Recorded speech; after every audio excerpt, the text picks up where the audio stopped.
श्री स्वामी समर्थ. 13 जानेवारी मंगळवार आणि भोगीचा पवित्र दिवस. हा दिवस फक्त सण नाही, हा दिवस आहे जुनं सोडण्याचा, नवीन स्वीकारण्याचा आणि आयुष्यातील अडथळे जाळून टाकण्याचा. पण एक प्रश्न असा आहे, भोगी म्हणजे नेमकं काय? या दिवशी काय करावे, काय करू नये? मंगळवार असल्यामुळे कोणते नियम पाळावे आणि सर्वात महत्त्वाचं, या दिवशी कोणत्या एका झाडाला स्पर्श केल्याने शत्रू, दारिद्र्य, वास्तुदोष आणि पितृदोष कसा शांत होतो, याबद्दलची संपूर्ण माहिती आज या व्हिडिओमध्ये मी तुमच्यासोबत शेअर करणार आहे. त्यामुळे व्हिडिओ हा स्किप न करता शेवटपर्यंत नक्की पहा. तुम्ही जर चॅनलवरती नवीन असाल तर चॅनलला सबस्क्राईब करा आणि असेच माहितीपूर्ण नवनवीन व्हिडिओ पाहण्यासाठी बेल आयकॉनलाही प्रेस करा, म्हणजे जेव्हा कधी मी नवीन व्हिडिओ अपलोड करेल त्याचं नोटिफिकेशन सर्वात अगोदर तुम्हाला भेटेल आणि तुम्ही एक पण व्हिडिओ मिस करणार नाही. भोगी हा सण म्हणजे जुन्या नकारात्मक गोष्टींचा त्याग, वाईट सवयी, दुःख, दारिद्र्य यांना अग्नीला अर्पण करणे, नवीन सूर्य, नवीन ऊर्जा आणि नवीन सुरुवात. भोगीच्या दिवशी लोक जुने लाकूड, कचरा, निरुपयोगी वस्तू जाळतात. याचा अर्थ फक्त बाहेरचा कचरा नाही तर मनातील कचरा जाळण्याचा हा दिवस आहे. शास्त्रात सांगितलं आहे, अग्नी हा सर्वात जलद शुद्धीकरण करणारा तत्व आहे. भोगीच्या दिवशी अग्नी प्रज्वलित केल्याने नकारात्मक ऊर्जा नष्ट होते, वास्तुदोष शांत होतो, पितृदोषाचा प्रभाव कमी होतो. मंगळवार म्हणजे मंगळ ग्रह, ऊर्जा, शौर्य, संघर्ष, शत्रुनाश. जेव्हा भोगी मंगळवारी येते तेव्हा अग्निमंगळ दुप्पट प्रभाव आपल्याला बघायला मिळतो. म्हणून या दिवशी केलेले उपाय लवकर परिणाम देतात असं मानलं जातं. या दिवशी काय करावे? पहाटे उठून घर स्वच्छ करा. भोगी म्हणजे शुद्धीकरण. घरातील कोपरे, दार, देवघर स्वच्छ करा. देवघरात दिवा आणि अगरबत्ती लावा. भोगीच्या दिवशी लावलेला दिवा वर्षभराची ऊर्जा ठरवतो असं मानलं जातं. या दिवशी तीळ, गूळ आणि भाजी हे सर्व शनी आणि राहुदोष शांत करतात, त्यामुळे भोगीची भाजी आवर्जून बनवा.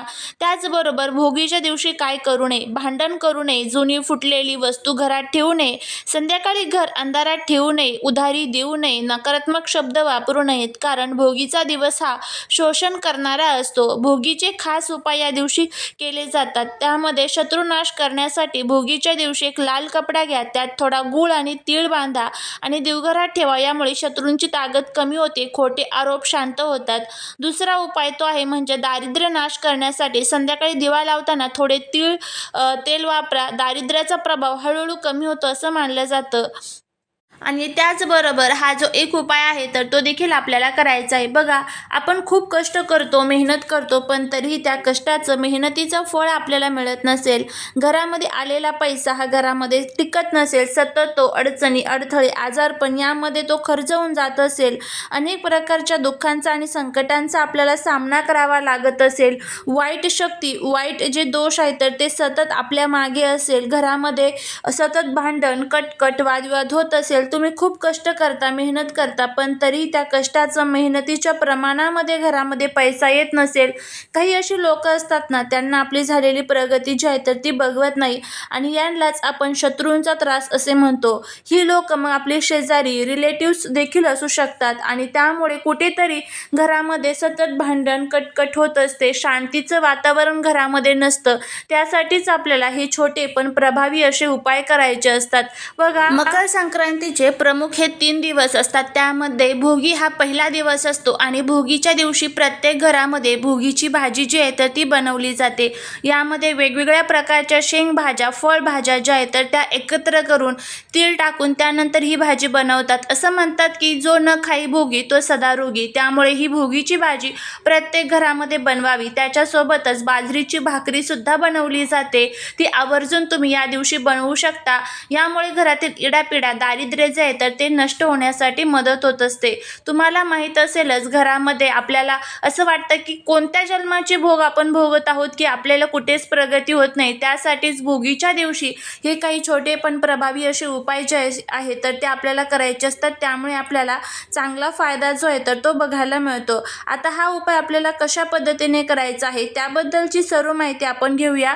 त्यामुळे जर तुम्हाला हा व्हिडिओ आवडला तर कमेंटमध्ये जय माता लक्ष्मी लिहायला अजिबात विसरू नका. नका, जेणेकरून माता लक्ष्मीची तुमच्या कुटुंबावर, मुलांवर अगदी भरभरून अशी कृपा होईल.